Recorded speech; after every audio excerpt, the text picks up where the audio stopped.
दोस्तों नमस्कार। चलो बढ़ते हैं हम अपने अगले अध्याय की तरफ। बुद्ध का प्रथम धम्मोपदेश, कर्मशशील का मार्ग। इसके पश्चात बुद्ध ने उन परिवारजकों को शील पथ के बारे में समझाया। उन्होंने उन्हें बताया कि शील पथ का अर्थ है इन सद्गुणों का अभ्यास करना: शील, दान, उपेक्षा, नैष्कर्म, वीर्य, शांति, सत्य, अधिष्ठान, करुणा, मैत्री। तब परिवारजकों ने बुद्ध से इन सद्गुणों का सही अर्थ समझाने के लिए कहा। तब बुद्ध ने उन्हें संतुष्ट करने के लिए समझाया। शील का अर्थ है नैतिक स्वभाव, अकुशल न करने की मनोवृत्ति और कुशल करने की मनोवृत्ति, बुराई करने में लज्जा करना, दंड के भय से पाप कर्म से बचे रहना शील है। शील का अर्थ है पाप कर्म से भय खाना। निष्क्रियम का अर्थ है सांसारिक काम भोगों का त्याग।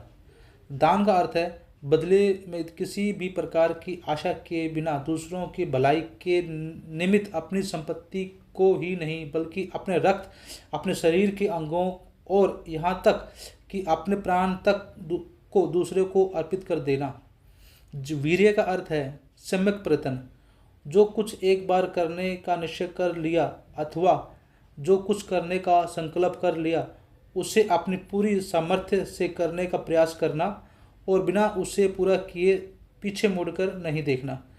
शांति का अर्थ है क्षमाशीलता, घृणा के बदले घृणा न करना। इसका यही सार है कि क्योंकि घृणा से घृणा कभी भी शांत नहीं होती, यह केवल क्षमाशीलता से ही शांत होती है।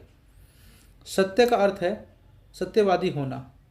आदमी को कभी झूठ नहीं बोलना चाहिए, उसे सत्य और केवल सत्य ही बोलना चाहिए।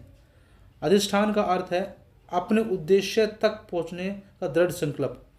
करुणा का अर्थ है सभी प्राणियों के प्रति प्रेम भरी दया भावना।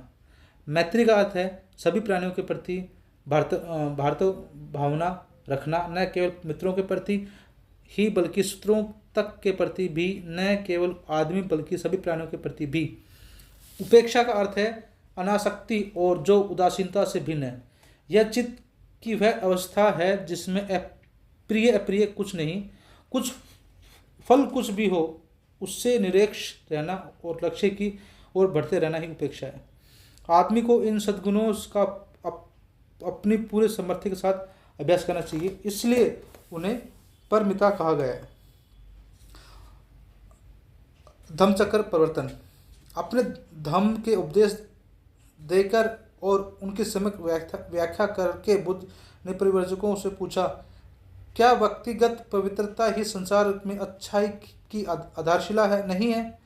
उनका उत्तर था, हाँ ऐसा ही है जैसा कि आप कहते हैं। और बुद्ध ने उनसे पूछा, क्या ईर्ष्या, राग, अविद्या, हिंसा, चोरी, अभिचार और असत्य व्यक्तिगत पवित्रता को दुर्बल नहीं बनाते हैं?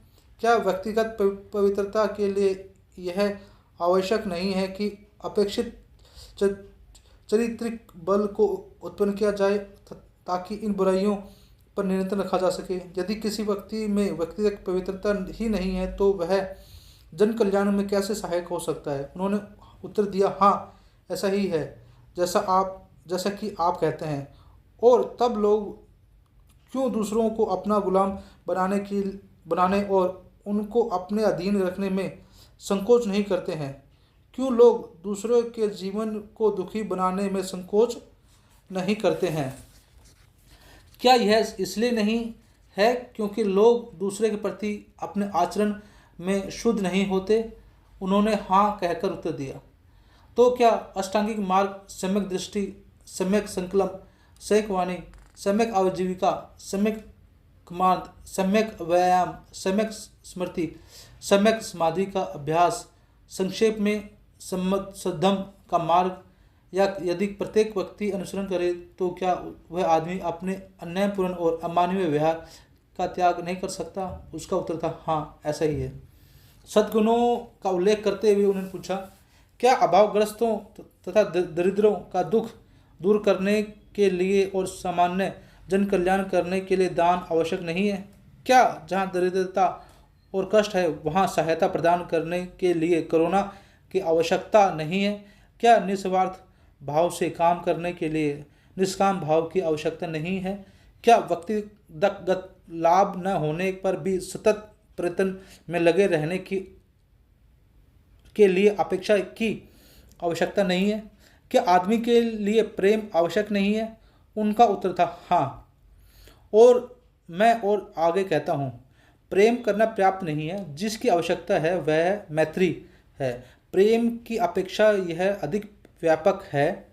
इसका अर्थ है न केवल साथ के लोगों के प्रति मैत्री, बल्कि समस्त प्राणी मात्र के प्रति मैत्री। यह मानव तक ही सीमित नहीं है। क्या ऐसी मैत्री जरूरी नहीं है? जिसके अलावा दूसरी कौन सी चीज़ है जो सभी मानवों को वह सुख प्रदान कर सके, जो सुख व्यक्ति स्वयं चाहता है, ताकि चित्त पक्षपात रहित रहे, सभी के लिए समान रहे, उसमें सभी के प्रति प्रेम रहे और किसी के प्रति भी घृणा न रहे। उन सब ने कहा हाँ। लेकिन इन सद्गुणों के आचरण के साथ साथ प्रज्ञा अथवा पूर्ण ज्ञान भी होना चाहिए। क्या प्रज्ञा आवश्यक नहीं है? परिवारजक मौन रहे। उन्हें अपने प्रश्न का उत्तर देने के लिए प्रेरित करने के लिए तथागत ने आगे कहा, अच्छे आदमी के गुण हैं, कोई बुराई ना करे, बुरी बात ना सोचे, बुरे तरीके से अपनी जीविका न कमाए और न ही मुंह से कोई ऐसी बात निकाले जिससे किसी को ठेस पहुँचे। परिव्राजक बोले हाँ, यह ऐसा ही है। बुद्ध ने पूछा, लेकिन क्या अच्छे कर्मों को बिना सोचे समझे आंख बंद करके करना ठीक है? मैं कहता हूँ नहीं, यह पर्याप्त नहीं है।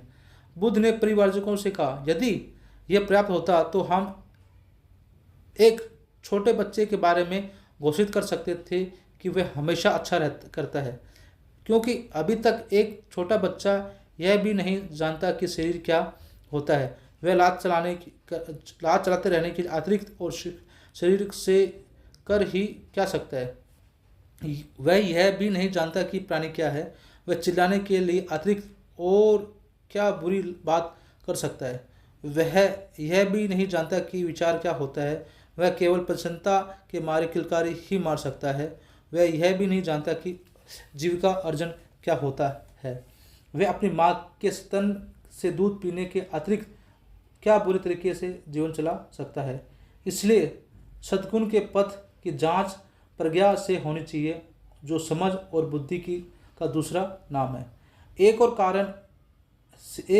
कारण से कि प्रज्ञा परमिता इतनी महत्वपूर्ण और आवश्यक है। दान अवश्य होना चाहिए, किंतु बिना प्रज्ञा के दान की संभावपूर्ण प्रभाव पैदा कर सकता है। करुणा होनी चाहिए, किंतु बिना प्रज्ञा के करुणा भी बुराई के समर्थक बन सकती है। परमिता के प्रत्येक परमिता की कसौटी पर खरे उतरनी चाहिए। निर्मल बुद्धि का ही दूसरा नाम प्रज्ञा परमिता है। मेरी स्थापना है कि इस बात का ज्ञान और बोध होना चाहिए कि अकुशल आचरण क्या है और इसकी उत्पत्ति कैसे हुई है। इसी प्रकार इस बात का भी ज्ञान और बोध होना चाहिए कि कुशल कर्म और अकुशल कर्म क्या है। इस प्रकार से ज्ञान के बिना वास्तविक अच्छाई नहीं हो सकती, चाहे क्रिया अच्छी ही क्यों ना हो। इसलिए मैं कहता हूँ कि प्रज्ञा एक आवश्यक सद्गुण है। तब बुद्ध ने परिवर्जकों को इस प्रकार की चेतावनी देते हुए अपना प्रवचन समाप्त किया। हो सकता है कि तुम मेरे धम्म को निराशावादी धम्म कहो, लेकिन क्योंकि यह मानव जाति का ध्यान दुख की ओर के अस्तित्व की ओर दिलाता है। मेरा तुमसे बस यही कहना है कि मेरे धम्म के बारे में ऐसी धारणा का होना गलत होगा। निसंदेह मेरा धम्म दुख के अस्तित्व को स्वीकार करता है, किंतु यह ना बोलो कि यह उतना ही बल उस दुख को दूर करने पर देता है। मेरे धम्म में आशा और उद्देश्य दोनों ही निहित हैं। मेरे धम्म में आशा दोनों ही निहित हैं। इसका उद्देश्य है कि अविद्या का नाश, जिससे मेरा अभिप्राय है दुख के अस्तित्व के संबंध में अज्ञान का होना।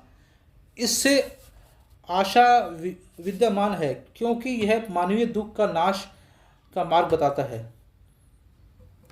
तुम इससे सहमत हो कि नहीं? परिवारजनों ने कहा, हाँ हम सहमत हैं। परिवारजकों की प्रतिक्रिया।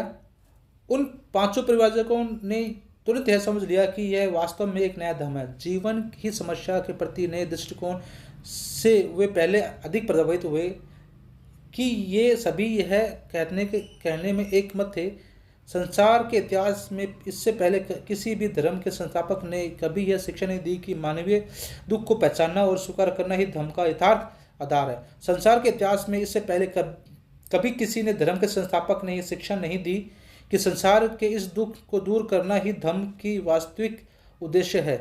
संसार के इतिहास में इससे पहले कभी किसी ने मुक्ति की रूपरेखा नहीं सुझाई थी जो इतनी सरल हो, जो अलौकिकता और अपौरुष शक्ति के अधीन से मुक्त हो, जो इतनी स्वतंत्र ही नहीं बल्कि किसी आत्मा या परमात्मा में विश्वास या मरने के बाद जीवन में विश्वास के विरोधी भी हो। संसार के इतिहास में इससे पहले किसी ने भी किसी ऐसे धर्म की रूपरेखा प्रस्तुत ही नहीं की जिसका किसी रहस्य और प्रभुत्व से कोई संबंध नहीं हो, जिसके उद्देश्य व्यक्ति की सामाजिक आवश्यकताओं के अध्ययन की देन हो और किसी ईश्वर की आज्ञा न हो। संसार के इतिहास में इससे पहले किसी ने भी कभी मोक्ष की ऐसी परिकल्पना नहीं की कि सुख का वरदान व्यक्ति द्वारा इसी जीवन में और इसी धरती पर स्वयं रहने अपने ही धर्माचरण और प्रयास द्वारा प्राप्त किया जा सकता है।